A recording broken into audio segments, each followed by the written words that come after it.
Hello everyone, आवाज आ रही है अब तक?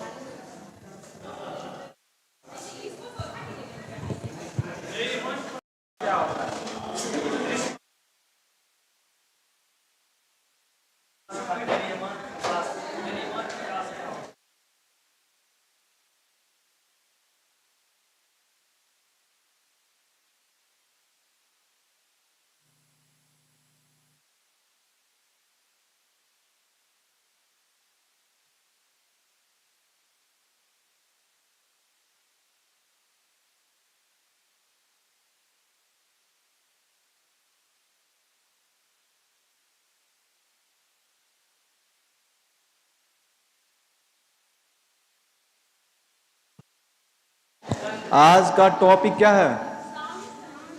साउंड कल हो रहा था ना, उसको कंप्लीट करके आज हम लोग मोशन को खत्म करेंगे। ठीक है, मोशन यानी कि गति को। उससे पहले हम लोग साउंड के बारे में जो चीजें कल रह गई थी उसको हम लोग आज देख लेते हैं। ठीक है, चलिए देखिए।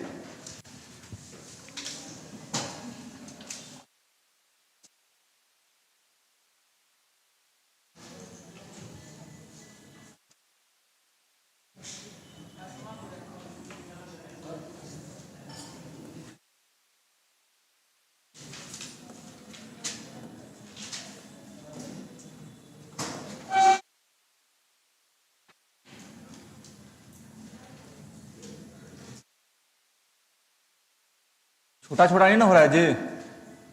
बोलिएगा आप लोग, पीछे वाले क्लियर दिख रहा है ना?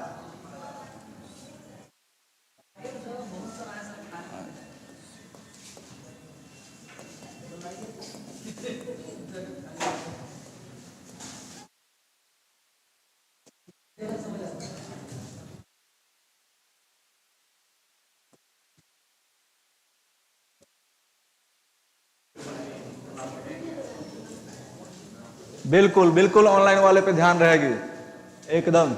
चलिए, good evening everyone. Characteristics of sound wave यानी कि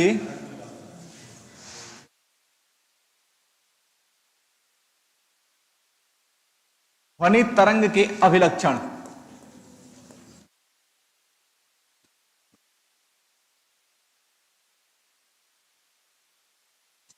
कल हमने आपको एक चीज बताया था, यहां पे जरा ध्यान दीजिएगा आप सभी, कि मान लीजिए कि क्या है ये एक दोलन है।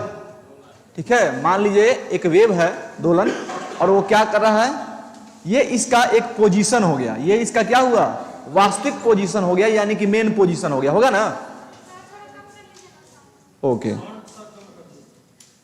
ठीक है, अभी साउंड ठीक है। चलिए, ये इसका क्या हुआ, मेन पोजीशन हुआ। तो अगर इस पार्टिकल को, किसी भी ऑब्जेक्ट का ये पार्टिकल है, इसको क्या करेंगे आप, यहां इसको खींचते हैं, कल भी हमने बताया था, इसको यहां तक खींच लेते हैं तो यहां आ आएगा ना, और फिर इसको छोड़ेंगे तो ये क्या करेगा, यहां आएगा कि नहीं आएगा ना? हाँ, तो ये पार्टिकल अगर यहां आता है और फिर यहां आता है तो इसको क्या कहेंगे कि एक वाइब्रेशन ये कंप्लीट करता है ना।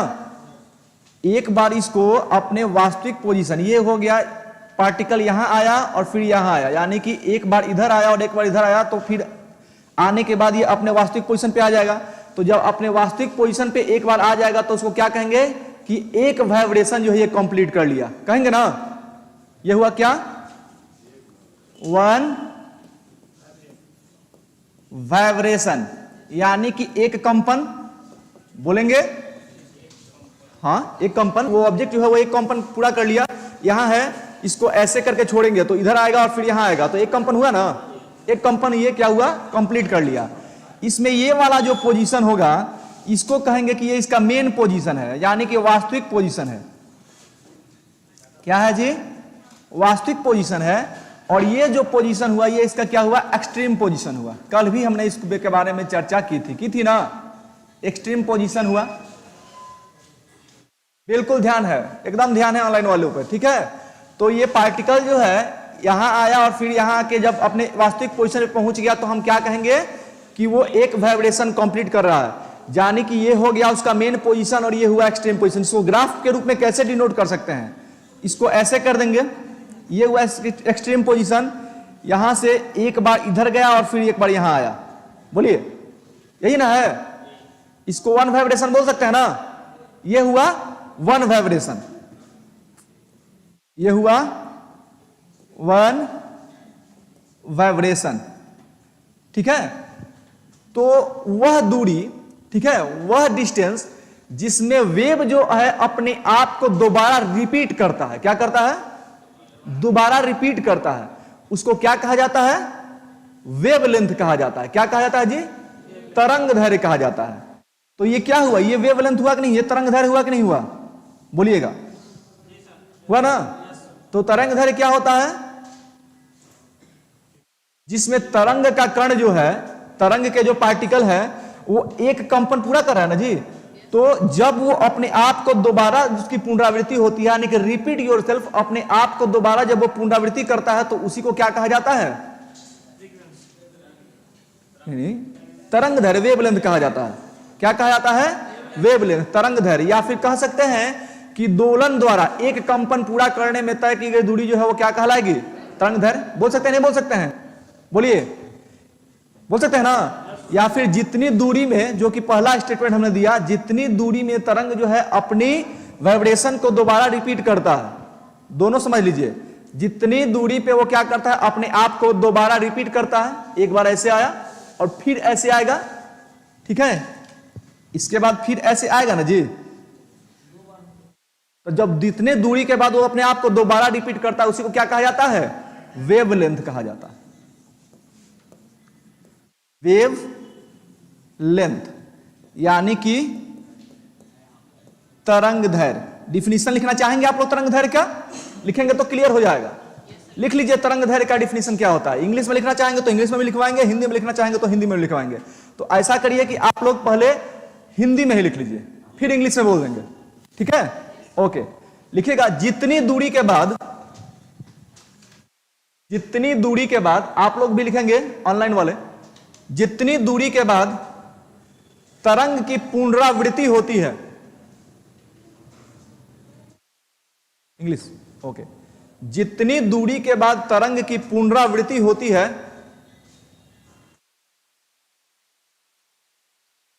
ठीक है, उसे तरंग दैर्घ्य कहा जाता है, उसे तरंग दैर्घ्य कहा जाता है।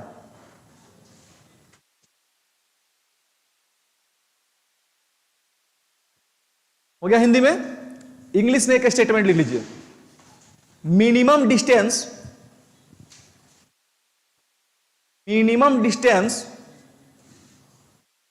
इन which, minimum distance in which wave repeat yourself, minimum distance in which wave repeat yourself is known as wavelength, is known as wavelength. क्या कहा जाता है इसको, वेवलेंथ, यानी कि तरंग दैर्घ्य के नाम से जाना जाता है। तो ये एक कंपन हुआ। या फिर एक और स्टेटमेंट के रूप में आप देख लेंगे, दोलन द्वारा, ये क्या हुआ, ये दोलन ही ना हुआ जी। तो दोलन द्वारा एक कंपन में तय की गई जो दूरी है वो क्या कहलाएगी, तरंग दैर्घ्य कहलाएगी। तो तरंग दैर्घ्य को किसमें मापा जाता है, एंगस्ट्रम में। इसका एसआई यूनिट क्या हो जाएगा, एंगस्ट्रम तो है ही, मीटर, मीटर, मीटर, ठीक है, इसको मीटर में मापेंगे। तो तरंग दैर्घ्य समझ गए। कल हमने आपको बताया था ध्वनि की इंटेंसिटी, बताया था ना, ध्वनि की इंटेंसिटी किसके ऊपर डिपेंड करती है, आयाम के ऊपर, एम्पलीट्यूड के बारे में। तो एम्पलीट्यूड हमको लगता है कुछ लोग समझ पाए थे, कुछ लोग नहीं समझ पाए थे, ऐसा था ना।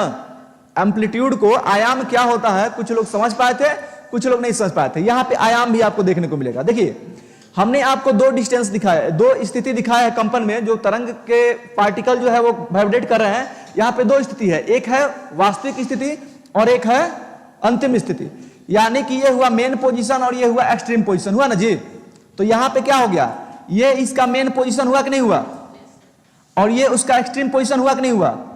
तो इसके बीच का ये जो डिस्टेंस होता है यही एम्पलीट्यूड कहलाता है। क्या कहलाता है जी, हाँ, एम्पलीट्यूड कहलाता है। क्या कहलाता है, एम्पलीट्यूड, यानी कि आयाम कहलाता है। कैसे इसको आप एक्सप्लेन करेंगे, चित्र में तो आप समझ गए कि आयाम क्या है। समझ गया ना? एम्पलीट्यूड क्या है, इसमें तो आपने समझ लिया कि ये तरंग दैर्घ्य है, ठीक है। तो इसमें ये जो डिस्टेंस है इसी को हम लोग क्या कहते हैं, एम्पलीट्यूड। एम्पलीट्यूड यानी कि आयाम कहलाता है। और आयाम जो है वो डिपेंड करता है, आयाम के ऊपर ही क्या डिपेंड करता है, इंटेंसिटी डिपेंड करता है। अगर आयाम बढ़ेगा तो ध्वनि की प्रबलता जो है वो क्या होती है, बढ़ती है, ठीक है। इंटेंसिटी जो है वो बढ़ती है, और जितनी जो इंटेंसिटी बढ़ती है ध्वनि जो है उतना ही दूर तक क्या करता है, ट्रेवल करता है, संचरण करता है कि नहीं करता है। तो इसको लिख लीजिएगा, आयाम का डिफिनीशन भी लिख लीजिए। तरंग के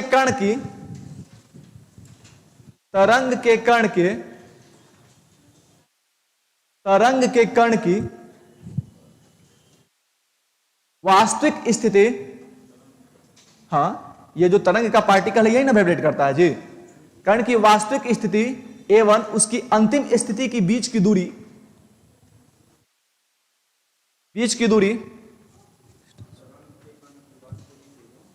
वास्तविक स्थिति एवं अंतिम स्थिति की बीच की दूरी को आयाम कहा जाता है। अगर हिंदी में हो गया हो तो इंग्लिश में वाले लिख लेंगे। वास्तविक स्थिति और अंतिम स्थिति दोनों के बीच का जो डिस्टेंस होता है वही आयाम कहलाता है। हो गया? इंग्लिश वाले लिख लेंगे, distance between extreme position and main position. Distance between extreme position and main position is called amplitude. Amplitude क्या है, यह भी डिस्टेंस मापा जा रहा है ना जी, इसको भी मीटर में मापेंगे, ठीक है। इसको भी मीटर में मापेंगे। तो हमको लगता है कि एम्पलीट्यूड और वेवलेंथ समझ गए होंगे आप लोग। इसके बाद आता है टाइम पीरियड यानी कि आवर्तकाल। क्या आता है जी, टाइम पीरियड यानी कि आवर्तकाल। जानते हैं आवर्तकाल क्या कहलाता है? जैसे देखिए ये एक वाइब्रेशन हुआ ना, एक वाइब्रेशन हुआ कि नहीं हुआ, तो एक वाइब्रेशन को कंप्लीट करने में जो टाइम लगता है, एक वाइब्रेशन यानी कि वेव जो है तरंग जो है वो क्या कर रहा है, कंपन कर रहा है, वाइब्रेट कर रहा है। तो एक वाइब्रेशन जो है, जैसे यहां पे एक वाइब्रेशन आके कंप्लीट हुआ कि नहीं हुआ, तो एक वाइब्रेशन कंप्लीट करने में जो टाइम लगता है उसी को क्या कहा जाता है, टाइम पीरियड कहा जाता है, आवर्तकाल कहा जाता है। समझ में आया कि नहीं आया? आवर्तकाल क्या है, तो कण द्वारा एक कंपन, ठीक है, पूरा करने में जो टाइम लगता है, जो समय लगता है, वही क्या कहलाता है, टाइम पीरियड कहलाता है, आवर्तकाल कहलाता है। लिख लेंगे आवर्तकाल,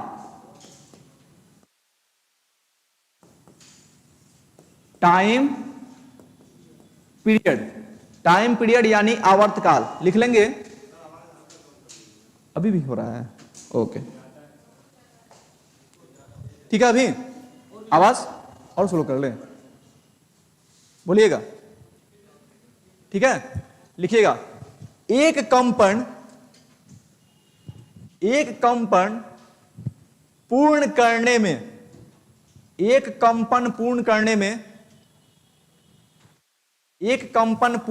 में लगा समय, एक कंपन पूर्ण करने में लगा समय आवर्तकाल कहलाता है।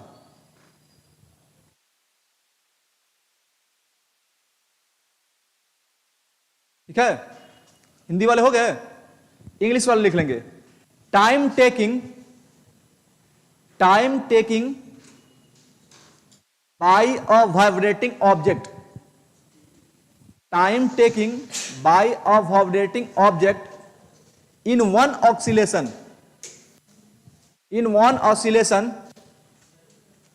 ठीक है, in one oscillation is called time period,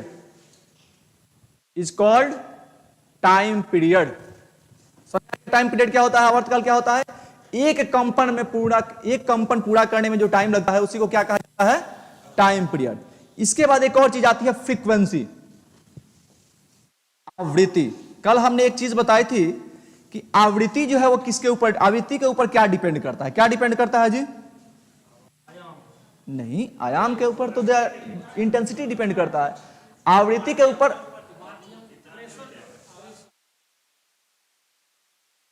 हाँ, कितना डिस्टेंस तय करेगा वो आयाम पे डिपेंड करता है, एम्पलीट्यूड पे डिपेंड करता है। जैसे आवृत्ति जो है पहले लिख देते हैं, हाँ, फ्रीक्वेंसी, ये जो है फ्रीक्वेंसी क्या है, क्या है, कोई बता रहा है, कोई बता रहा था, अभी बता रहा था कोई, हाँ हाँ, एक सेकंड में ये जो पार्टिकल है कितना कंपन कर रहा है। अभी हमने क्या देखा कि एक कंपन पूरा करने में लगा समय, अब देखेंगे कि एक सेकंड में ऑब्जेक्ट जो है वो कितना कंपन कर रहा है। ठीक है, कितना कंपन कर रहा है, number of oscillation in 1 second, number of oscillation in 1 second, यानी कि एक सेकंड में कंपन की संख्या जो है वो क्या कहलाती है, फ्रीक्वेंसी कहलाती है। अब देखिए फ्रीक्वेंसी डिपेंड करता है तारत्व पे, पिच, पिच समझते हैं ना, पिच का मतलब होता है तारत्व। कोई इंस्ट्रूमेंट देखिएगा वहां पे, जैसे आप इंस्ट्रूमेंट को छोड़िए, इंस्ट्रूमेंट में भी देखेंगे तो आपको पता चल जाएगा। एक न्यू बॉर्न बेबी को ले लीजिए, न्यू बॉर्न बेबी, नया जो बच्चा है अभी, उसको ले लीजिए, उसकी मम्मी को ले लीजिए, उसके पापा को ले लीजिए, तीनों के आवाज को आप कंपैरिजन कीजिए, आप अपने दिमाग में तीनों कंपैरिजन कीजिए। ये जो है फ्रीक्वेंसी के ऊपर किस पे, फ्रीक्वेंसी क्या होती है, एक सेकंड में कंपन की संख्या, ये समझ गए। यानी कि अगर एक सेकंड में कोई ऑब्जेक्ट जो है वो 20 ऑसिलेशन करता है, सुन समझिएगा बात को, एक सेकंड में एक ऑब्जेक्ट 20, मान लीजिए कि ये ए हो गया, ये बी हो गया, तो ए जो है वो एक सेकंड में 20 ऑसिलेशन करता है और बी जो है वो 15 ऑसिलेशन करता है। तो इसमें फ्रीक्वेंसी किसकी ज्यादा होगी, ए की होगी, ए की होगी। तो हमने क्या बताया कि ये जो पिच होता है, जो तारत्व होता है, वो क्या होता है, ये ध्वनि का वह गुण होता है, वैसी प्रॉपर्टी होती है साउंड की जिससे ये पता चलता है कि ध्वनि कितनी मोटी है या ध्वनि कितनी पतली है, कितनी श्रील है या कितनी ग्रेव है, ये पता चलता है किससे, पिच के द्वारा, तारत्व के द्वारा। तो ये तारत्व किसके ऊपर डिपेंड करता है, फ्रीक्वेंसी के ऊपर डिपेंड करता है। यानी फ्रीक्वेंसी अगर बढ़ेगी तो पिच जो है वो क्या होगा, बढ़ेगा, फ्रीक्वेंसी बढ़ेगी तो पिच बढ़ेगा, और पिच बढ़ेगा तो वो ध्वनि कैसी होगी, नहीं, श्रील होगी, पतली होगी, होगी कि नहीं होगी। अगर पिच बढ़ेगा तो ध्वनि पतली होगी ना, होगी कि नहीं होगी, होगी ध्वनि पिच। देखिए ये डिपेंड किसके ऊपर करता है, फ्रीक्वेंसी जो है वो क्या है, आवृत्ति है, और आवृत्ति के ऊपर क्या डिपेंड करता है, पिच, क्या डिपेंड करता है, पिच, यानी कि तारत्व, वो किसके, इसके समानुपाती होता है। अगर ये बढ़ेगा तो वो बढ़ेगा, ये घटेगा तो वो घटेगा। तो अगर ये बढ़ेगा तो ध्वनि क्या होगी, श्रील होगी, अगर ये घटेगा तो ध्वनि क्या होगी, मोटी होगी। ध्यान में रहिएगा, रखिएगा। आप कंपैरिजन करने के लिए मैंने एग्जांपल बताया 3 लोगों का, एक किसको लिया, न्यूबॉर्न बेबी को, एक उसकी मम्मा को ले लिया, एक उसके पापा को ले लिया। तीनों का आवाज का आप कंपैरिजन कीजिए, श्रील किसकी आवाज होगी, बच्चे की होगी। नहीं, चलिए यहां कॉन्सेंट्रेट कीजिए, कोई दिक्कत नहीं, ठीक है, हो गया एक बार। चलिए तो क्या समझे, श्रील जिसकी होगी, वो जिसकी श्रील होगी उसके क्या होगा, पिच ज्यादा होगा। या पिच क्यों ज्यादा होगा, क्योंकि उसकी फ्रीक्वेंसी ज्यादा होगी। तो जिसकी फ्रीक्वेंसी ज्यादा होगी वो आवाज ज्यादा श्रील होगा, और फ्रीक्वेंसी कम होगी तो आवाज क्या होगा। पहले फ्रीक्वेंसी को लिख लीजिए। आवृत्ति क्या होती है, आवृत्ति क्या होता है, एक सेकंड में कर्ण द्वारा, एक सेकंड में कर्ण द्वारा कंपन की संख्या को, एक सेकंड में कर्ण द्वारा कंपन की संख्या को क्या कहा जाता है जी, आवृत्ति, फ्रीक्वेंसी कहा जाता है। अगर इंग्लिश में लिखना चाहेंगे तो आप लोग तो लिख ही ले होंगे, या फिर लिखेंगे तो बोल देंगे हम, हाँ एकदम बोल देंगे। क्या लिखे, हिंदी वाले कंप्लीट हो गया, हाँ लिखिएगा, नंबर ऑफ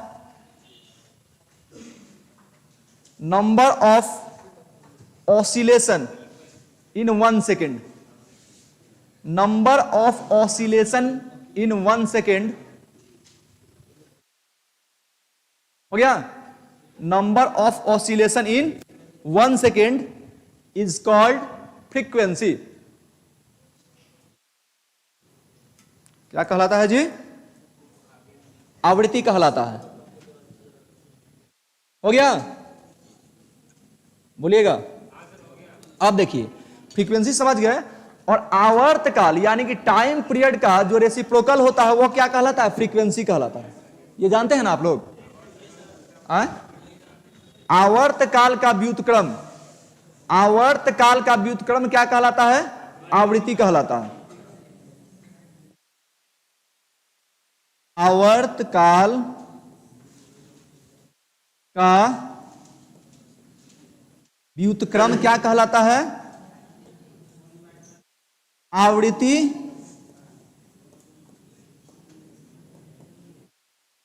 कहलाता है। चलिए यहां कॉन्सेंट्रेट कीजिए, बातचीत मत कीजिए, क्योंकि हम लोग मोशन भी पढ़ना है अभी तुरंत। आवर्तकाल का व्युत्क्रम क्या कहलाता है जी? आवृत्ति कहलाता है।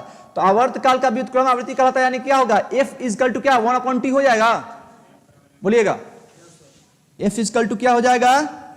1/t। क्यों होगा जी? क्योंकि आवर्तकाल का व्युत्क्रम जो है वो क्या कहलाता है?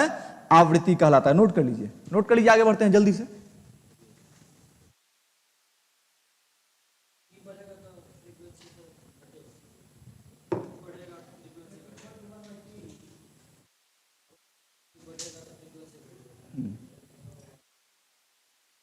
अभी संबंध दिखा दे रहे हैं। चलिए हो गया।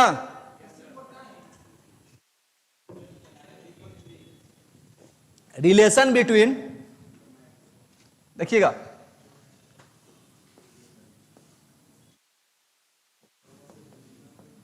Relation between velocity, wavelength, time period and frequency. ठीक है, किसके किसके बीच रिलेशन देख रहे हैं आप लोग? हाँ, तो वेग बराबर क्या होता है जी? वेग बराबर क्या होता है? हाँ, ठीक है, यानी वो क्या होती है? वो तो डिस्टेंस ही होता है ना जी, वो तो डिस्टेंस ही होता है ना, दूरी ही होती है। तो इसको लेमदा लिख सकते हैं। बोलिएगा, लिख सकते हैं ना, क्योंकि लेमदा को में किसको मानते हैं? तो वेवलेंथ, जो तरंग दैर्घ्य होता है। तो ये डिस्टेंस हो गया अपॉन टी हो जाएगा। बोलिए, अब देखिए इसको ऐसे, लेमदा इजकल टू, सॉरी एक सेकेंड, इजकल टू, इसको इसके लिए ऐसा लिख सकते हैं, लेमदा इंटू 1/t लिख सकते हैं। बोलिएगा, लिख सकते हैं नहीं लिख सकते हैं? ओके, अब इसके लिए लेमदा f लिख सकते हैं। बोलिएगा, लिख सकते हैं। तो v बराबर f लेमदा लिख सकते हैं। किसी को नहीं समझ आया? ऐसा तो नहीं है? चलिए लिख लीजिए, चलिए जल्दी जल्दी कीजिए। अच्छा, कल हमने बताया था आप लोगों को कि मनुष्य का स्वर यंत्र किसको कहा जाता है? आप लोगों को बताया था ना, लैरिंग्स को। लैरिंग्स जो है उसमें से आवाज क्यों निकलती है?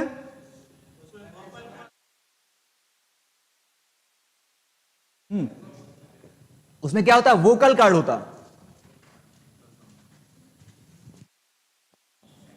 मानव का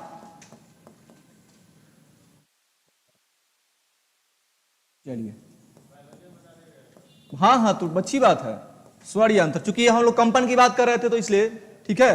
चलिए अच्छी बात है, आप लोग जानते हैं क्या कहलाता है जी? लैरिंग्स है। चलिए ठीक है, इतना ही पे रहने देते हैं, आगे बढ़े। चलिए, क्या हुआ? नहीं लिखे हैं? जल्दी कर लीजिए, जल्दी जल्दी। चलिए आप लोग पिच वाले समझ लीजिए, पिच तो समझ गए ना जी? तो लाउडनेस एंड पिच समझ गए आप लोग। कल इको के बारे में भी हमने बताया था ना? इको के बारे में बताया था नहीं बताया था? बताया था ना कि परावर्तक सतह से टकरा करके जो आवाज सुनाई देती है वही इको कहलाता है। शायद लिखवाए नहीं थे, यही ना? बोलिए, वही इको होता है। ठीक है, हाँ, कल हमने आपसे एक और चीज पे बात की थी कि हमको जितनी भी यांत्रिक ध्वनि तरंगे निकलती है सबको हमारा कान जो है वो नहीं सुन सकता ना जी। इसके लिए क्या है? इसके ध्वनि तरंगों का जो रेंज है उसके आधार पर इसको कितने भागों में बांटा गया है ध्वनि तरंगों को? 3 भागों में। ठीक है, चलिए इसको नोट कर लीजिए, नोट कीजिएगा। तो देखिए हमारी श्रव्यता की, हमारे श्रव्यता की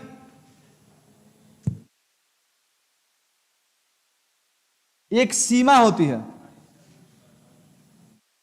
हमारे श्रव्यता की यानी हमारे सुनने की क्या होती है जी? एक सीमा होती है। श्रव्यता की एक सीमा होती है और इसके आधार पे, ठीक है, यानी कि हमारे जो सुनने की क्षमता है उसकी इफिशियंसी ऑफ हियरिंग है, उसके आधार पे क्या किया जा रहा है? 3 भागों में ध्वनि तरंगों को बांटा जाता है। कितने भागों में बांटा जाता है जी? 3 भागों में। कौन कौन? श्रव्य तरंगे, श्रव्य तरंगे, श्रव्य तरंगे, इसको क्या कहते हैं? Audible wave. ठीक है, ऑडिबल वेव। इसका रेंज क्या होता है जी?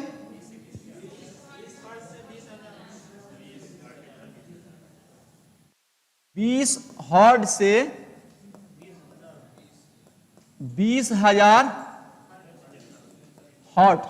नोट कर लीजिएगा कि वैसी ध्वनि तरंगे, वैसी ध्वनि तरंगे जिनकी आवृत्ति 20 हर्ट्ज से, वैसी ध्वनि तरंगे जिनकी आवृत्ति 20 हर्ट्ज से 20,000 हर्ट्ज तक होती है, 20 हर्ट्ज से 20,000 हर्ट्ज तक होती है, उन्हें हम अपनी कानों से क्या कर सकते हैं? सुन सकते हैं। उन्हें हम अपनी कानों से सुन सकते हैं और इन्हें ही श्रव्य तरंगे कहा जाता है, यानी कि ऑडिबल वेव कहा जाता है। हर्ट्ज तक। हाँ, क्या छूट गया क्या आपका? आपका छूट गया है? बगल वाले से पूछ लीजिए, हो गया? ठीक है, यानी इसका रेंज क्या होता है? ऑडिबल रेंज जो है वो कितना है? 20 हर्ट्ज से 20,000 हर्ट्ज। देखिएगा एग्जाम में कभी कभी क्या पूछ लेता है, इस 20,000 हर्ट्ज को क्या कह देता है? 20K लिख देता है। और हर्ट्ज, हाँ लिख देगा, लिख देगा, तो आप उसको ध्यान में रखिएगा। के को हम लोग 1000 में जो है वो समझते हैं। ठीक है, तो ऑडिबल रेंज क्या हो गया जी? इसको हम लोग क्या कर सकते हैं? सुन सकते हैं। ऑडिबल रेंज को सुन सकते हैं। लेकिन इसके बाद एक और आता है, इसके बाद एक तरंग ऐसी आती है जिसका रेंज जो है वो 20 हर्ट्ज से क्या होता है? बिलो होता है, नीचे होता है। हमने कल आपको बताया भी था कि जितनी तरंगे आप सुनते हैं, जितनी ध्वनि आती है, सबको हमारा कान नहीं सुन सकता। हमारे हार्ट को देख लीजिए, हमारे हृदय को देख लीजिए, ये हमेशा जो है वो क्या करता है? इसमें से आवाज आती रहती है, साउंड आता है ना जी। लेकिन क्या हम अपने कानों से इसको सुन सकते हैं? हम लोग नहीं सुन सकते ना जी। या फिर रात में देखिएगा, हम जब सोए होते हैं तो वातावरण जो है बिल्कुल शांत होता है, तो उस समय आपको मच्छर, मॉस्किटो जो होता है वो अपनी थोड़ा सा वो भी एक साउंड निकालता है ना जी। हाँ, तो उसको हम लोग क्या करते हैं? सुन लेते हैं। या फिर मक्खी वगैरह उड़ती है तो उसकी भी साउंड होती है, लेकिन उसको हम लोग क्या, तो जिसको हम नहीं सुन सकते हैं वो क्या होता है? 20 हर्ट्ज से क्या होता है? बिलो होता है, या फिर 20,000 से अधिक होता है। तो जो ध्वनि तरंगे जिन साउंड वेव का रेंज जो है वो 20 कम हो गया है।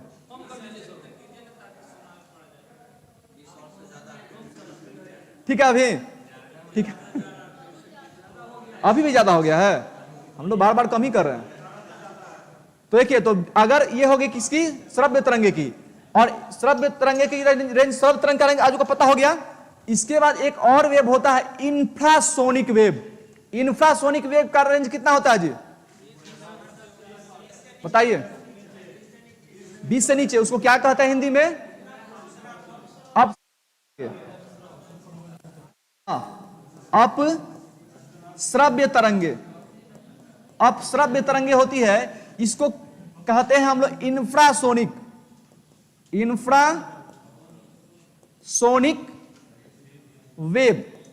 इसका रेंज नोट कर लीजिएगा, 20 हर्ट्ज से नीचे होती है। और इसको, इस वेव को, इस ध्वनि तरंग को उत्पन्न करने के लिए बड़े सोर्स की आवश्यकता होती है। एक जीव को आप लोगों ने देखा होगा, गेंडा। गेंडा, पहले गेंडा को चमगादड़ जो है इंफ्रासोनिक वेव को सुन सकता है, सॉरी किसको बोलते हैं, अल्ट्रासोनिक को, अल्ट्रासोनिक को सुन सकता है। गेंडा का जो हमने नाम लिया, गेंडा एक ऐसा जीव है जो इंफ्रासोनिक वेव को उत्पन्न भी कर सकता है और उसको सुन भी सकता है। कौन?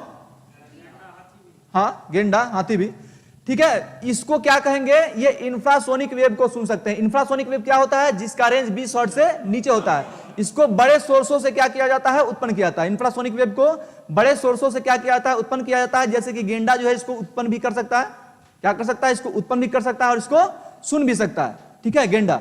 ऐसे में आप देखेंगे अवसर्प तरंगों की कुछ ऐसी और भी चीजें होती है। जैसे आप देखेंगे कभी कभी ज्वालामुखी की जो ध्वनि उत्पन्न होती है, उत्पन्न होती है कि नहीं होती है, या फिर भूकंपीय तरंगे आती है। जो भूकंपीय तरंगे आती है, ज्वालामुखी में जो तरंगे उत्पन्न, उसकी भी क्या होती है, आवाज होती है कि नहीं होती है। तो उसकी आवाज को हम लोग जो है वो क्या करते हैं, नहीं समझ पाते हैं, नहीं सुन पाते हैं। लेकिन कुछ ऐसे जीवों के बारे में आप लोगों ने सुना होगा जो उसको क्या करते हैं, उनकी श्रव्यता सीमा जो है वो 20 हर्ट्ज से क्या होती है, बिलो होती है, नीचे होती है। वो उसको क्या करते हैं, महसूस कर पाते हैं। इसी के कारण आप देखते होंगे कि जब भूकंप आने वाला होता है तो उसके पहले कुछ ऐसे जीव होते हैं, कुछ ऐसे ऑर्गेनिज्म होते हैं, कुछ ऐसे एनिमल्स होते हैं जो क्या करते हैं, बेचैन हो जाते हैं। देखेंगे नहीं तो कुत्ता वगैरह को देखिएगा, वो सब कुत्ता बिल्ली वगैरह को, कुत्ता को देखिएगा, बिल्ली को देखिएगा, ये सब क्या होते हैं, बेचैन हो जाते हैं, नहीं हो जाते हैं। और अगर वो खुले होंगे तो वो वहां से क्या होते हैं, भाग भी जाते हैं। क्यों?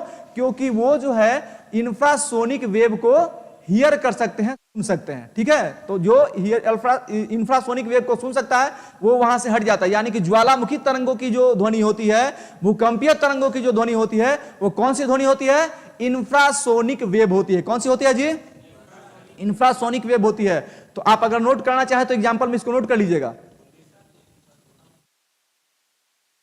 भूकंपीय तरंग को, ज्वालामुखी तरंग को, ठीक है, भूकंपीय तरंगों की ध्वनि, ज्वालामुखी तरंगों की ध्वनि,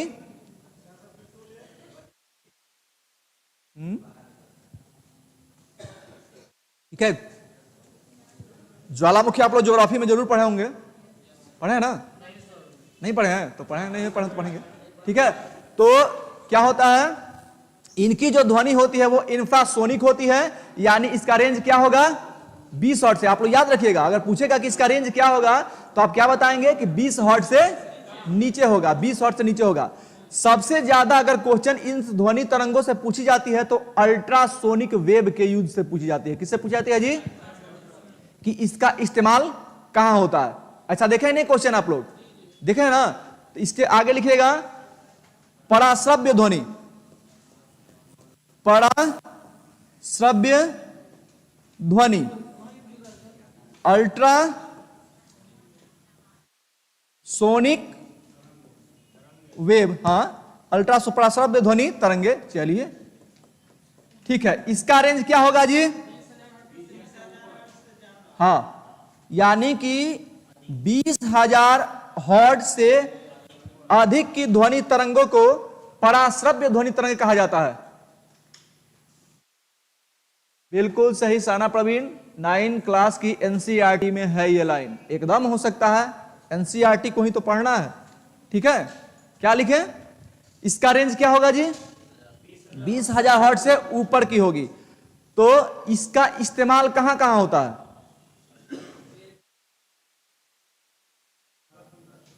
चमगादड़ सुन सकता है, एकदम सुन सकता है। हम पूछ रहे हैं इसका यूज कहां कहां होता है, सोनार में, बिल्कुल सही, ठीक है। सोनार का इस्तेमाल कहां होता है, समुद्र की गहराई मापने में, ठीक है। तो लिखेंगे आप लोग, नहीं दिखाई दे रहा है, नहीं उनको कुछ क्या बोलिए, 20,000 हर्ट्ज से अधिक 20,000 हर्ट्ज से अधिक की ध्वनि तरंगों को हमने स्टेटमेंट में बोला था, क्या कहा जाता है, पराश्रव्य ध्वनि यानी कि अल्ट्रासोनिक वेव कहा जाता है। एक लाइन लिखिएगा, अल्ट्रासोनिक वेव के उपयोग, अल्ट्रासोनिक वेव के उपयोग यानी पराश्रव्य ध्वनि के उपयोग। यहां से क्वेश्चन पूछा जाता है कि इसमें किसका इस्तेमाल किया जाता है, ठीक है, पराश्रव्य ध्वनि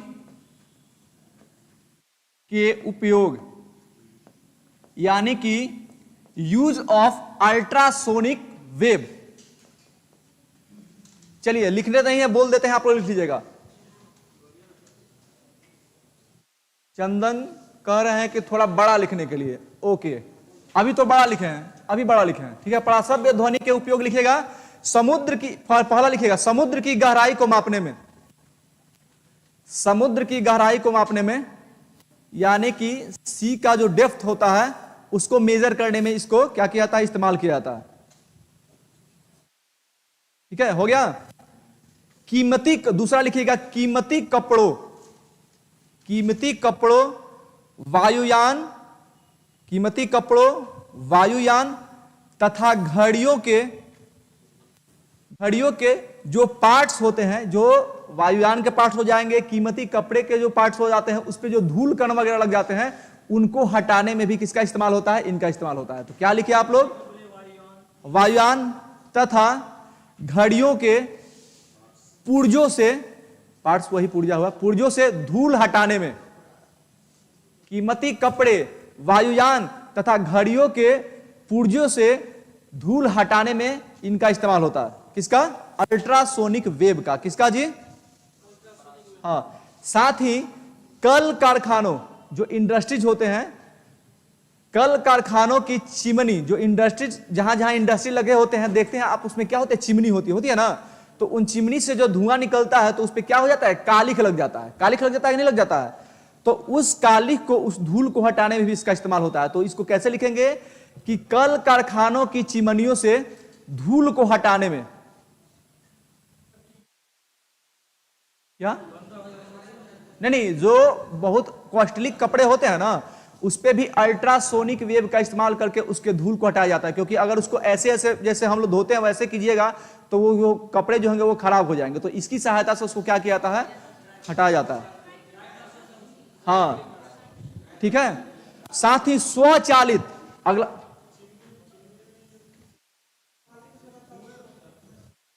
उसको हटाने में, कालिख को हटाने में, ठीक है, स्वचालित दरवाजों, स्वचालित दरवाजों को नियंत्रित करने में, स्वचालित दरवाजों को नियंत्रित करने में भी इनका इस्तेमाल होता है, हाँ। स्वचालित जो डोर होती है उनको नियंत्रित करने में, हो गया जी। आज का हमारा टॉपिक क्या था, आज का हमारा टॉपिक क्या था, मोशन।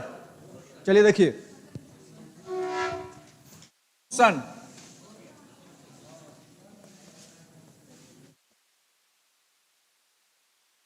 गति, गति, मोशन, मोशन क्या है जी, गति। देखिए गति को समझने के लिए आपको ऐसे समझना पड़ेगा,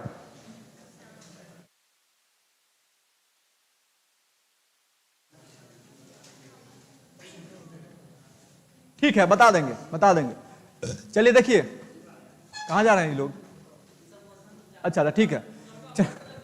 देखिए मोशन समझ लीजिए क्या होता है। मोशन समझने के लिए आप दो वस्तु को समझेंगे, मोशन हो यानी कि गति, ये सब चीज तो आप लोग समझते होंगे, लेकिन इसको बता के हम आगे बढ़ जाएंगे। देखिए दो वस्तु को समझिए, एक वस्तु के सापेक्ष एक दूसरे वस्तु को ले लीजिए, ठीक है। तो एक वस्तु के सापेक्ष दूसरी वस्तु में अगर क्या होता है, समय के साथ उसकी स्थिति में परिवर्तन होता है। जैसे हम हैं और ये बोर्ड है ना जी, दोनों अभी कैसी अवस्था में है, रेस्ट की अवस्था में है। तो समय के साथ हम दो कदम इधर आ गए ना। ये दो वस्तु हमने दिखाया आपको, एक ये है और एक हम खुद खड़े थे। तो समय के साथ क्या हुआ, हमने अपनी स्थिति में क्या किया, बदलाव कर लिया, और ये वस्तु जो है वो अपनी जगह पे क्या है, स्थिर है। तो समय के साथ किसी वस्तु के स्थान परिवर्तन को क्या कहेंगे, गति कहेंगे। यानी कि यहां से यहां आने में कुछ तो समय लगा होगा ना जी, कुछ तो टाइम लगा होगा कि नहीं लगा होगा। तो इसी को क्या कहा जाता है, समय, सॉरी गति कहा जाता है। यानी कि समय के साथ किसी वस्तु के स्थिति में परिवर्तन को आप क्या कहेंगे कि वो गति कर रही है, वो वस्तु में क्या है, गति है, वो वस्तु जो है वो मोशन में है। जैसे कि इसको समझने के लिए मैंने इसलिए बताया कि दो वस्तु को रखेंगे तो क्लियर हो जाएगा कि दोनों जो है वो क्या है, रेस्ट की अवस्था में है, और जैसे एक या 2 सेकंड लगा, एक की स्थिति में क्या हुआ, चेंजेस आ गया, और एक जो है वो विराम की अवस्था में है, तो आपको पता चला कि ये वस्तु जो है वो क्या है, मोशन कर रही है, इस वस्तु में क्या है, गति है। क्लियर हो गया? तो गति को कैसे बताएंगे?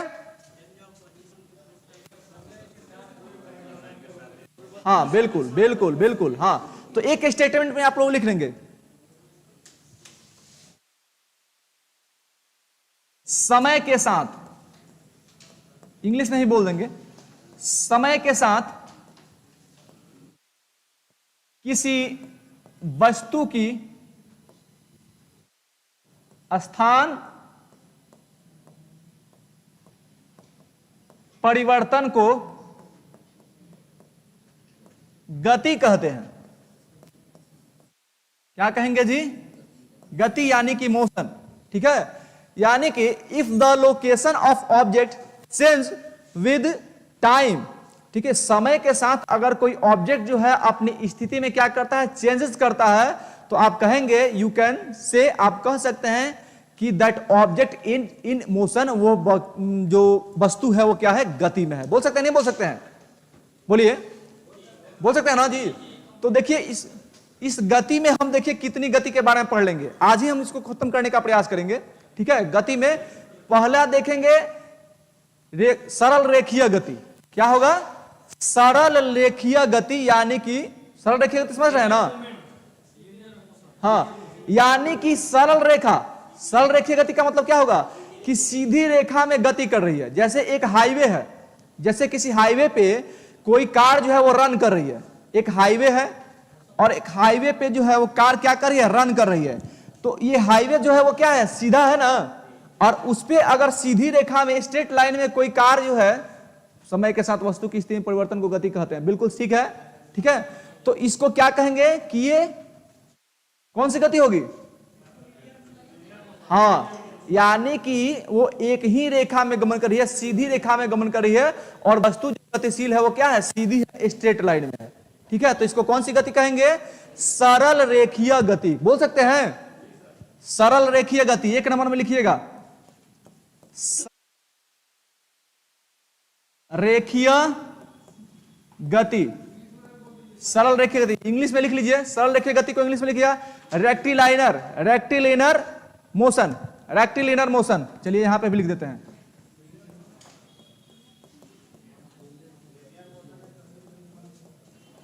रेक्टिलाइनर मोशन, सरल रेखीय गति। इसमें क्या होगा जी? सरल रेखीय गति में क्या होगा? हाँ, सीधी रेखा में, स्ट्रेट लाइन में लिखेंगे। जब एक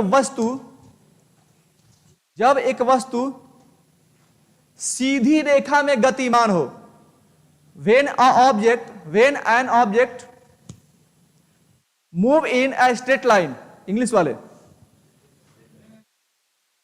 when an object moves in a straight line,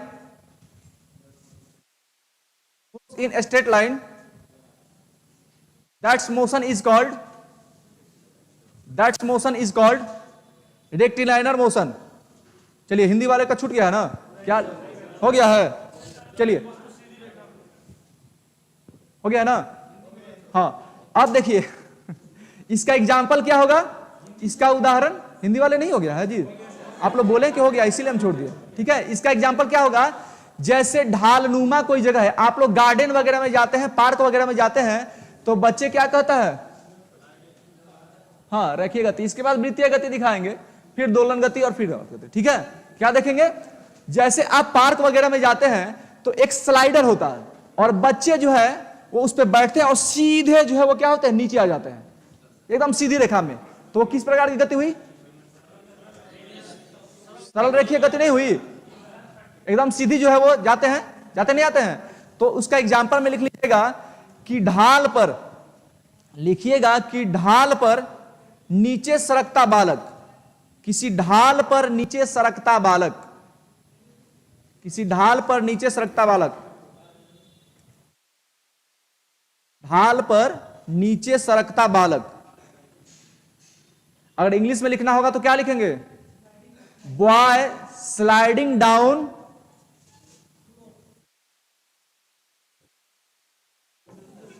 boy sliding down on हिल, ठीक है, यानी एकदम सीधी रेखा में। या फिर दूसरा एग्जांपल क्या लिखेंगे, स्लाइडिंग डाउन ऑन हिल, हिल हिल हिल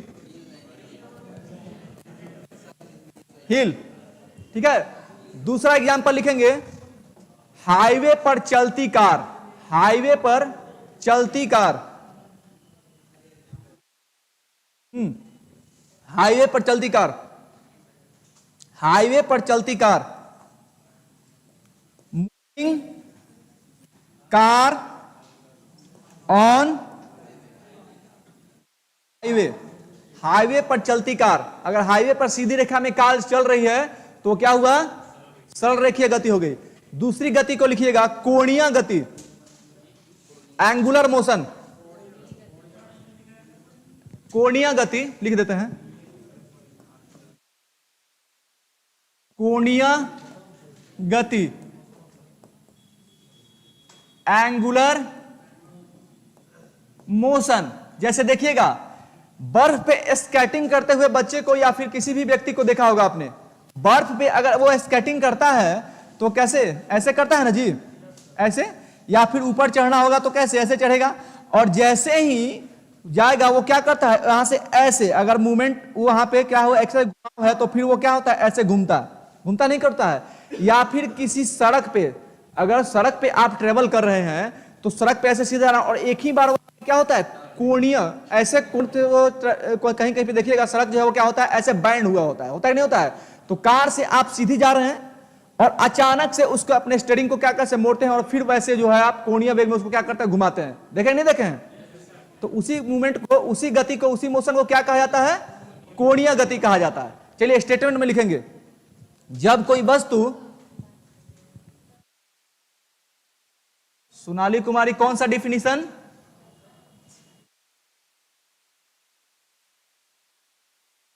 क्या लिखे, जब कोई वस्तु किसी कोणीय, जब कोई वस्तु किसी कोणीय मार्ग के साथ साथ, जब कोई वस्तु किसी कोणीय मार्ग के साथ साथ गतिमान हो, जब कोई वस्तु किसी कोणीय मार्ग के साथ साथ गतिमान हो तो उसे कोणीय गति कहते हैं। When an object move on angular path, that motion is called angular motion।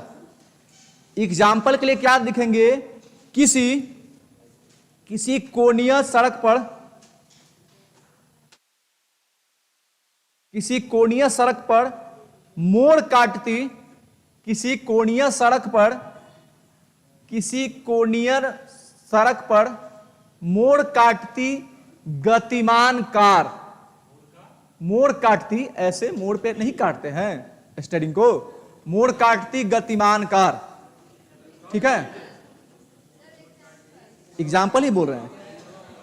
किसी कोणीय सड़क पर, किसी कोणीय सड़क पर मोड़ काटती, ऐसे, जैसे इस कॉर्नर पे ऐसे है तो वहां पे ऐसे गतिमान कार मोड़ काटेगी ना जी, हाँ हाँ वही वही, मोड़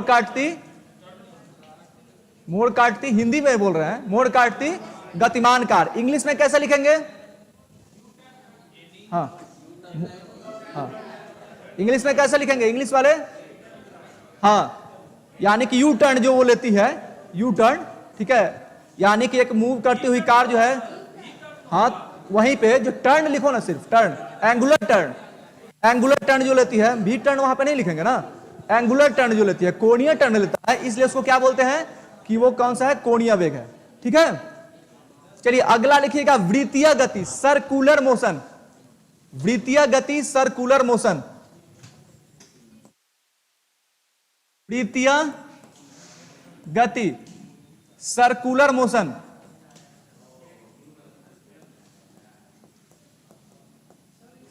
सर्कुलर मोशन किसका, किसका एग्जाम्पल, इसका सर्कुलर का, हाँ एग्जाम्पल क्या हो जाएगा कि जैसे सेंटर में, ठीक है, कोई सेंटर होगा, जैसे आप लोग देखे होंगे मेले में वो आता है, हाँ पता ना जी, हाँ।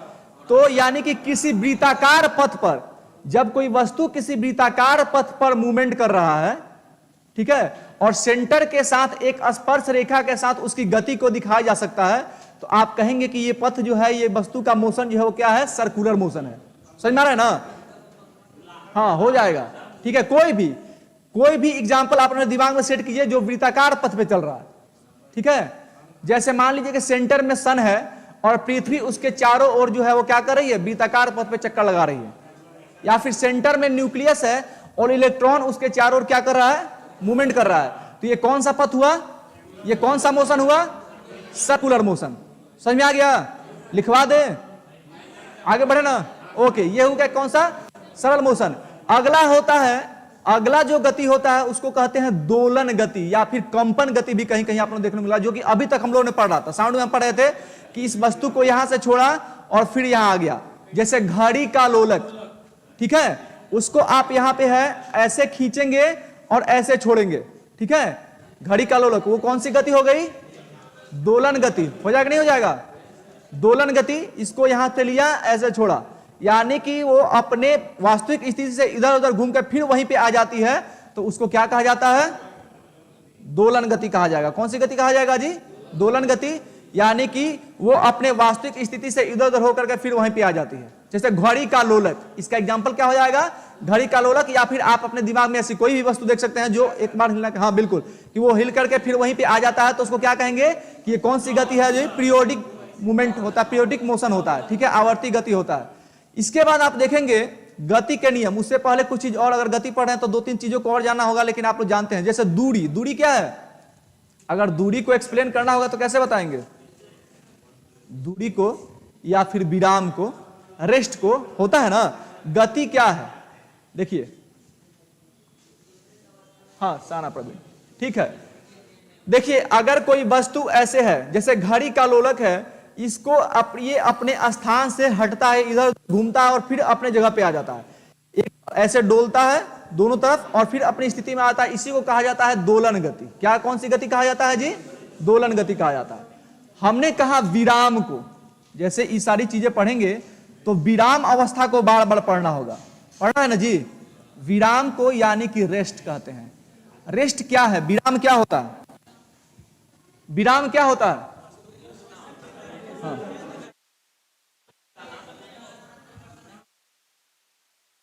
हाँ हाँ, जैसे अभी हमने गति को आप सबों को बताया कि दो वस्तु के सापेक्ष लीजिए, एक वस्तु जो है वो गति कर रही है और एक वस्तु जो है वो गति नहीं कर रही है। तो एक वस्तु के सापेक्ष अन्य वस्तु को जब आप लेंगे तो वो अपनी स्थिति में परिवर्तन नहीं करता है। जैसे हम यहाँ पे अभी खड़े हैं, देखिए हम यहाँ पे अभी खड़े हैं, है ना। तो हम अगर यहाँ से दो कदम इधर हटते हैं तो ये गति हुआ, और ये वस्तु जो है यहाँ पे क्या है, इसमें कोई गति नहीं है। समय के साथ इस स्थिति में अगर परिवर्तन होता है तो क्या कहेंगे कि ये वस्तु जो है वो विराम की स्थिति में, क्या होगी, विराम की स्थिति में होगी। तो ये हुआ रेस्ट पोजीशन। और समय के साथ अगर स्थिति में परिवर्तन हो जाता है तो वो कौन सी स्थिति हुई, वो जो है वो गति हुआ। तो ये गति हुआ, समय के साथ परिवर्तन हो गया, और इसमें समय के साथ परिवर्तन न हुआ तो इसको क्या कहेंगे कि ये विराम अवस्था में है। क्या अवस्था में है जी, विराम अवस्था में है। इसके बाद होता है डिस्टेंस, यानी कि दूरी। दूरी, दूरी क्या होता है, जैसे अभी हमने यहां पे, हाँ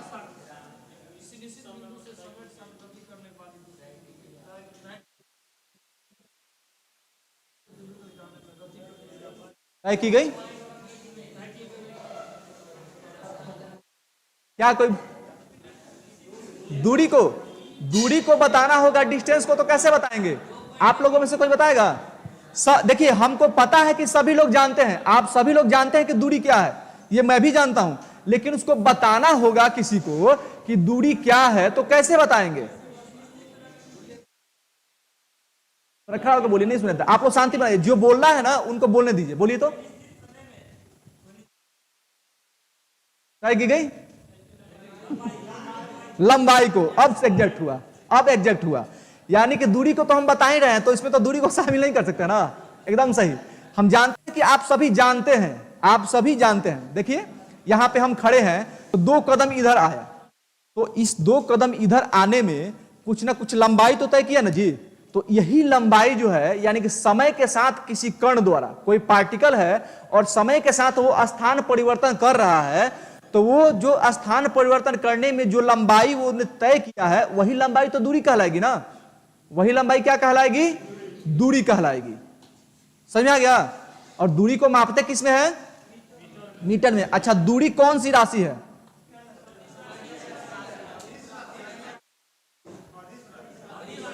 अदिश राशि है। अच्छा चलिए, दूरी क्या है? अदिश राशि है। तो अदिश राशि क्या होता है?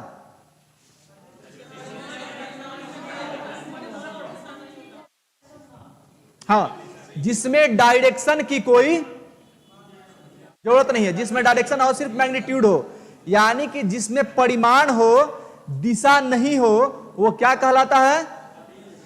अदिश राशि कहलाता है। जैसे ध्यान दीजिएगा, यहां पे एक बार और मैं एक्सपेरिमेंट करके आपको एक्सपेरिमेंट का आपको दिखा रहा हूं। 2 कदम में इधर आया और 2 कदम में इधर आया, 2 इधर भी गया और 2 इधर भी आया, आया ना जी। 2 कदम इधर आया और फिर 2 कदम इधर आ गया, तो हमने कितनी दूरी तय की? 4 कदम। 4 कदम दूरी तय की ना जी। तो ये दूरी जो है तय की, इसका कोई निश्चित डायरेक्शन तो नहीं ना हुआ, इधर भी हुआ और इधर भी हुआ नहीं हुआ। तो दूरी में जो है, डिस्टेंस में क्या होता है? सिर्फ परिमाण होता है। यानी 4 कदम दूरी हमने तय की, लेकिन ये पूरब गए, पश्चिम गए, आगे गए, पीछे गए, ऊपर गए, नीचे गए, ये डायरेक्शन क्लियर नहीं होता है। तो जिसमें डायरेक्शन नहीं होता है वो क्या होता है? अदिश राशि होती है। और जिसमें डायरेक्शन क्लियर होता है वो क्या होता है? डायरेक्शन के साथ साथ परिमाण भी। परिमाण तो दोनों में होता है, परिमाण दोनों में होता है। तो सदिश राशि क्या हुआ? जिसमें दिशा और परिमाण दोनों होता है वो सदिश राशि यानी कि वेक्टर होता है। और जिसमें दिशा नहीं होता है, सिर्फ परिमाण होता है, वो क्या होता है? अदिश राशि होता है। लिखना चाहेंगे आप लोग? नहीं लिखना चाहेंगे ना? समझ रहे हैं ना? ओके, ठीक है। तो ये क्या हुआ? जिसमें दिशा नहीं होगी वो क्या हो जाएगा? अदिश राशि। और जिसमें दिशा और परिमाण दोनों होंगे वो क्या हो जाएगा? सदिश राशि। ठीक है, तो सदिश सदिश समझ में आ गया। चलिए एक ही बार आ जाते हैं न्यूटन के गति नियम पे। ठीक है, ये सारी चीजें तो आप लोग समझ रहे हैं। गति के नियम पे आ जाइए। यहां से क्वेश्चन बनेगा, गति के नियम से क्वेश्चन बनेगा। आप लोग बीपीएससी का पेपर निकाल के देखिए, वहीं के एग्जाम्पल से क्वेश्चन जो है बार बार पूछा जाता है गति के नियम से, कि ये जो है किस कारण होता है। तो लिखिएगा लॉ ऑफ मोशन।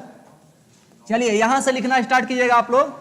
जो छोटी छोटी बातें थी, बेसिक बातें थी, उसके बारे में हम लोगों ने चर्चा कर लिया बिना लिखा है, क्योंकि ये सारी चीजें आप लोग जानकर ही आए हैं। आए कि नहीं आए? आप लोग यहां तक पहुंचे हैं तो ये सारी चीजों को पढ़ के जान के तब यहां तक पहुंचे हैं।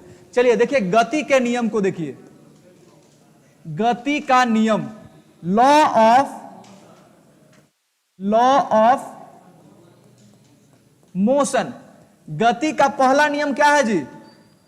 गति के पहले नियम को क्या कहते हैं?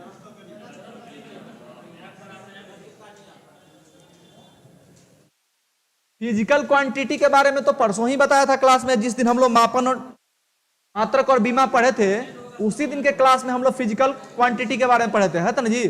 तो फिजिकल क्वांटिटी जो है, जिसको मेजर किया जाता है, उसी को फिजिकल क्वांटिटी कहा जाता है। ठीक है, हाँ देखिए मौत का कुआं जो आप बोल रही हैं, उसको हम लोग फोर्स में पढ़ेंगे, बल में पढ़ेंगे। ठीक है, बल जब पढ़ेंगे तो एक मौत का कुआं होता है, जिसमें जो है क्या होता है? बाइक चलाई जाती है और सेंटर के साथ उसमें क्या करता है? एक फोर्स काम करता है, जिसको हम लोग सेंट्रीपिटल फोर्स कहते हैं। ठीक है, वो फोर्स पढ़ाएंगे कल, उसको देखिएगा। कल फोर्स पढ़ाएंगे, हीट पढ़ाएंगे, तो वहां पे आप लोग देख लीजिएगा। चलिए क्या बता रहे थे? Law of motion.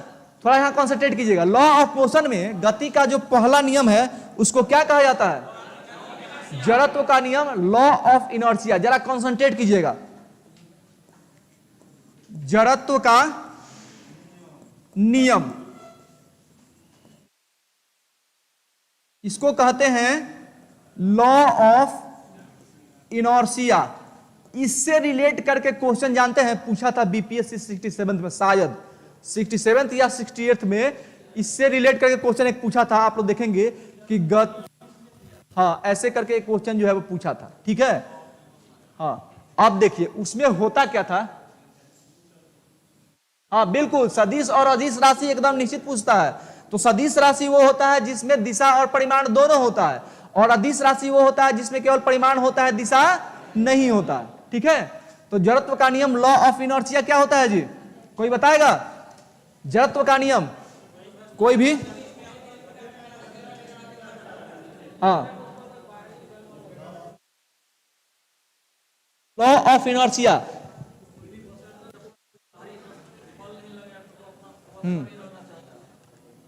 देखिए लॉ ऑफ इनर्शिया क्या कहता है, यहां पे कॉन्सेंट्रेट कीजिए, सारी चीजें समझ में आ जाएगी। लॉ ऑफ इनर्शिया कहता है कि अगर कोई वस्तु, अगर कोई ऑब्जेक्ट रेस्ट की स्थिति में है, अगर कोई वस्तु रेस्ट की स्थिति में है, तो तब तक उसकी स्थिति में परिवर्तन नहीं आएगा जब तक कि उस पर बल लगाकर उसकी स्थिति में परिवर्तन न किया जाए, है ना। लॉ ऑफ इनर्शिया क्या होता है कि कोई वस्तु अगर विराम की अवस्था में है तो वह तब तक विराम की अवस्था में बनी रहेगी जब तक कि उस पर कोई बाह्य बल कार्य ना करे, है ना जी। क्योंकि अगर ये स्थित है, यहां पे है, तो इसे किस अवस्था में है, ये रेस्ट के पोजीशन में है ना। तो ये रेस्ट के पोजीशन में है, इसमें गति कब आएगा, जब इसको बल लगा करके हटाएंगे, यहां से इस पे कोई एडिशनल फोर्स काम करेगा तो ये वहां से हटेगा। यानी कि वस्तु की स्थिति में परिवर्तन लाएंगे, विराम की अवस्था में है, तो उसको क्या कहा जाएगा कि वो विराम की अवस्था से अलग हो रही है। तो इसको आप, इसी नियम को क्या कहते हैं, जड़त्व का नियम। इससे एग्जाम्पल से क्वेश्चन पूछा जाता है। आप लोग जड़त्व के नियम को नोट कर लीजिए, नोट कर लीजिए। जड़त्व का नियम एग्जाम्पल बताएंगे अभी तुरंत। जड़त्व का नियम क्या है, अगर कोई वस्तु विराम की अवस्था में है, अगर कोई वस्तु विराम की अवस्था में है, तो वह तब तक विराम की अवस्था में, वह तब तक विराम की अवस्था में रहेगी जब तक कि उस पर कोई बाह्य बल कार्य न करे। ठीक है, जब तक कि उस पर कोई बाह्य बल कार्य न करे।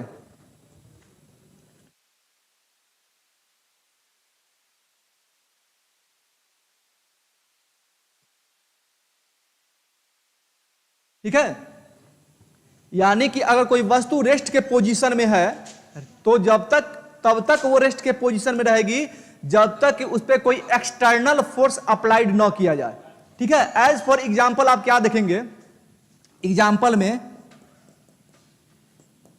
जैसे भीगा हुआ कपड़ा है, भीगा हुआ कपड़ा है, भीगे हुए कपड़े को ऐसे आप जॉर्क करते हैं, यानी कि वेट जो क्लॉथ होते हैं, वेट क्लॉथ को आप जैसे जॉर्क करते हैं तो क्या होता है, उसमें के पानी के जो वाटर के जो पार्टिकल होते हैं उसमें से क्या होते हैं, रिमूव हो जाते हैं। ऐसा क्यों होता है,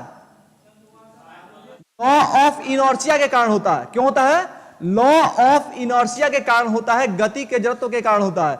यानी कि वस्तु जो है, वेट क्लॉथ जो है वो स्थिर रहता है और उसमें पानी के पार्टिकल जो है वो क्या है, सटे हुए हैं उसके साथ। और जैसे ही आप कपड़े को ऐसे जॉर्क करते हैं, कपड़ा जो है वो क्या करता है, मूवमेंट में आ जाता है, गति में आ जाता है। कपड़ा जो है वो क्या होता है, गति में आ जाता है, और वाटर के जो पार्टिकल है वो क्या होता है, स्थित होता है, रेस्ट पोजीशन में आते हैं। इसलिए कपड़ा जो है आगे चला जाता है और पानी जो है वो नीचे गिर जाता है। यही कारण होता है कि वेट क्लॉथ को, यानी कि गीले कपड़े को जब आप झड़काते हैं तो पानी उसमें से बाहर निकल जाता है। ऐसा होता है ना, क्यों होता है, लॉ ऑफ इनर्शिया के कारण होता है। क्यों होता है, जड़त्व के कारण होता है। ये क्वेश्चन जो है पूछा गया है, इससे क्वेश्चन पूछा जा सकता है। ठीक है, एग्जांपल से क्वेश्चन पूछा जाता है कि ऐसा क्यों होता है, तो जड़त्व के कारण होता है। या फिर इसको लिखेंगे तो एग्जांपल में लिख लीजिए। या फिर आप देखेंगे पेड़ को, पेड़ की टहनी अगर है, पेड़ की टहनी में फल लगा हुआ है और आप जाकर के पेड़ की टहनी को ऐसे क्या करते हैं, हिलाते हैं, तो क्या होता है, पेड़ की टहनी हिलती है और फल जो है वो क्या होता है, नीचे हो जाता है। यानी टहनी जो है वो मोशन में आ जाती है और फल जो है वो रेस्ट में होता है, वो क्या होता है, नीचे गिर जाता है। ये क्यों होता है, गति के जड़त्व के कारण होता है। ये सब एग्जांपल किसके हैं, गति के जड़त्व के हैं। या फिर आप देखेंगे कि आप चलती हुई गाड़ी में अगर आपको चढ़ना है या फिर अगर आपको उतरना है, तो आप क्या करते हैं, गाड़ी का जो डायरेक्शन होता है, कार का जो डायरेक्शन होता है या फिर बस का जो डायरेक्शन होता है, आप उसी की डायरेक्शन में भागते हैं ना। ऐसा क्यों होता है, जड़त्व के कारण। उसमें क्या होगा, ये सभी तो आप जानते हैं कि गति के कारण ऐसा होता है। अगर आपको ऊंचाई पर चढ़ना है और नीचे ऊंचाई से उतरना है, तो आप आगे की तरफ और पीछे की तरफ झुकते हैं नहीं झुकते हैं। ऐसा क्यों होता है, गति के जड़त्व के कारण होता है। अगर छोटी नाव में आपको ट्रेवल करना है नदी के अंदर, तो आपको खड़ा होकर ट्रेवल नहीं करने दिया जाता है। ऐसा होता है कि नहीं होता है? आप लोग को नाव में मिला है ना, तो आप खड़ा होकर ट्रेवल करते हैं कि बैठ के ट्रेवल करते हैं? बैठ के। आप अगर खड़ा होकर ट्रेवल करने का प्रयास कीजिएगा तो नाव का जो चलाने वाला होगा वो आपको क्या कहेगा? कहेगा नहीं बैठिए। ऐसा क्यों होता है? गति के जड़त्व के कारण होता है। ये सारे एग्जाम्पल को ध्यान में रखिएगा, इन सारे एग्जाम्पल्स को ध्यान रखिएगा, नोट कीजिएगा कि हो जाएगा, होगा ना? ये सब इसमें होता क्या है, जरा सा गति के जड़त्व तो आप लोग समझ गए, लेकिन जरा सा ये समझने का प्रयास कीजिए कि जब डायरेक्शन गाड़ी चल रही है, क्या लिखवाना है? ठीक है, एग्जाम्पल लिख लीजिए इसका। ठीक है, एग्जाम्पल लिख लीजिए, बिल्कुल एग्जाम्पल लिख लीजिए। ठीक है, एग्जाम्पल लिख लेने दीजिए, कुछ लोगों को दिक्कत है। ठीक है, लिख लीजिएगा। पेड़ की टहनी को हिंदी में लिखवा दें कि इंग्लिश में? हिंदी में। चलिए हिंदी में लिख लीजिए। पेड़ की, एग्जाम्पल 1 में लिखिएगा, पेड़ की टहनी को हिलाने पर, पेड़ की टहनी को हिलाने पर फल नीचे गिर जाता है। अगर इंग्लिश वाले को लिखना होगा तो आप लोग भी लिख लीजिएगा, बाय सैकिंग, इंग्लिश वाले लिखेंगे by shaking a branch of tree, by shaking a branch of tree fruits fall down, fruits fall down due to law of inertia, due to inertia. एक एग्जाम्पल हो गया। दूसरा एग्जाम्पल लिखेंगे, हाँ, चलते हुए वाहन। ये क्वेश्चन जो है 2-3 बार, माने कि बहुत मेनी टाइम आस्किंग क्वेश्चन है। ठीक है, चलते हुए वाहन में चढ़ते समय, हाँ नोट करा रहे हैं, चलते हुए वाहन में चढ़ते समय या उतरते समय व्यक्ति को वाहन की दिशा में, व्यक्ति को वाहन की दिशा में भागना पड़ता है, वाहन की दिशा में भागना पड़ता है। ठीक है, वही बता रहे हैं। ठीक है, क्यों होता है? इंग्लिश में भी लिखेंगे, लिख लीजिए, लिखिए बाय बोर्डिंग, लिखिएगा बाय बोर्डिंग और डिबोर्डिंग, बाय बोर्डिंग और डिबोर्डिंग फ्रॉम अ मूविंग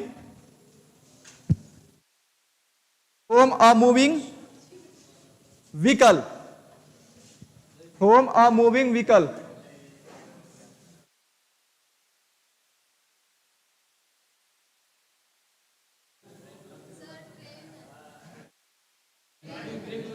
क्या है? आपकी ट्रेन है कितने बजे? अच्छा, तो आपको जाना है तो आप निकल जाइए। हाँ, अभी खत्म करेंगे। ठीक है, एकदम खत्म करके ही जाएंगे आज। ठीक है, आपको ठीक है, तो क्या होगा? क्या लिखे? चलिए हो गया, उनको जाना है, ट्रेन है तो उनको क्या लिखे आप? हाँ, vehicle, person run, person run और डिस्टेंस, पर्सन रन और डिस्टेंस इन, पर्सन रन और distance in the direction of vehicle, in the direction of vehicle. हाँ, देखिए अब इसमें होता क्या है। बिल्कुल बिल्कुल ग्रेविटेशन के कारण होता है। फल जो है वो नीचे गिरता है, वो ग्रेविटेशन के कारण होता है, एकदम सही बताया आपने। लेकिन वो क्या होता है, फल टूटने के बाद नीचे गिरता है ग्रेविटेशन के कारण, लेकिन उसमें टूटता क्यों है? उससे टूटता क्यों है? वो इनर्शिया के कारण टूटता है, क्योंकि वो तो वहां पे स्थिर होता है ना जी, विराम की अवस्था में। यहां से कोई कह रहा है कि गुरुत्वाकर्षण के कारण पेड़ से फल जो है नीचे गिरता है, एकदम सही बताया आपने। कोई भी वस्तु, एनी ऑब्जेक्ट्स को अगर आप ऊपर की तरफ उछालेंगे तो वो नीचे आएगा ड्यू टू ग्रेविटेशन। बट वहां पे होता क्या है कि पेड़ की टहनी के साथ क्या जुड़ा हुआ होता है? फल जुड़ा हुआ होता है, और फल और टहनी दोनों उस समय क्या होते हैं? विराम की अवस्था में होते हैं। तो जब आप सेक करते हैं किसको? टहनी को, तो टहनी को आप सेक करते हैं तो फल वहां पे क्या होता है? विराम की अवस्था में रह जाता है, और टहनी जो है वो गति कर जाता है मोशन के कारण का। तो यहां पे जब ये गति करता है तो ये क्या होता है? नीचे गिरता है, यानी कि यहां से टूट जाता है, और पृथ्वी का गुरुत्वाकर्षण बल उसके बाद उस पर काम करता है कि नहीं है? ओके, इसके बाद हाँ, हमने बताया कि गाड़ी के डायरेक्शन में आपको चलना होता है, चढ़ना या उतरना होता है, तो आप किस डायरेक्शन में भागते हैं? क्यों भागते हैं जी? ये तो आप जानते हैं गति के डायरेक्शन के कारण, सॉरी लॉ ऑफ इनर्शिया के कारण, लेकिन उसमें होता क्या है?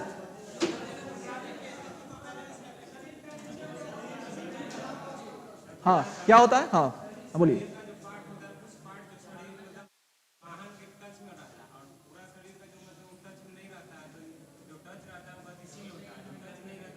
बिल्कुल सही बताया आपने। जैसे देखिए होता क्या है, आप गाड़ी से उतरते हैं तो गाड़ी चल रही होती है, और जब आप नीचे उतरते हैं तो आपके बॉडी का जो निचला पार्ट होता है वो विराम की अवस्था में आ जाता है। नीचे उतरते हैं, बॉडी का जो निचला पार्ट होता है वो विराम की अवस्था में आ जाता है, जबकि बॉडी का ऊपर वाला पार्ट जो है वो गाड़ी के साथ क्या होता है? मूवमेंट में रहता है, गति में रहता है। तो इसीलिए आप गिर जाएंगे। अगर आप वहां पे खड़े होकर आगे के डायरेक्शन में नहीं भागेंगे तो क्या होंगे? गिर जाएंगे। क्यों? क्योंकि आपका निचला पर्सन जो है वो विराम में आ जाएगा, निचला पर्सन जो है वो विराम में आ जाएगा, और ऊपर वाला पर्सन जो आगे तरफ गति में रहेगा, तो आप गिर जाएंगे। यही कारण है कि आपका निचला पर्सन भी गति में रहे, आपका निचला पार्ट भी गति में रहे। आप क्या करते हैं कि जैसे ही गाड़ी चलती रहती है आप उससे उतरते हैं तो गाड़ी के डायरेक्शन में दो चार कदम आगे बढ़ते हैं कि आपका ऊपरी पार्ट और नीचे वाला जो पार्ट है दोनों क्या हो? गति में रहे। ठीक है, ये होता है लॉ ऑफ इनर्शिया। क्या होता है जी? लॉ ऑफ इनर्शिया, यानी कि गति का प्रथम नियम, लॉ ऑफ इनर्शिया। इसको हम लोग कहते हैं जड़त्व का नियम। क्या कहते हैं जी? जड़त्व का नियम। तो जड़त्व का नियम समझ में आ गया? चलिए, इसके बाद देखिएगा एक होता है मोमेंटम। छोड़ दें, ठीक है। चलिए दूसरा देख लीजिए, मोमेंटम एक देख लीजिए। मोमेंटम बता देते हैं, मोमेंटम को देख लीजिए। क्या किसी को दिक्कत है? चलिए ठीक है, ठीक।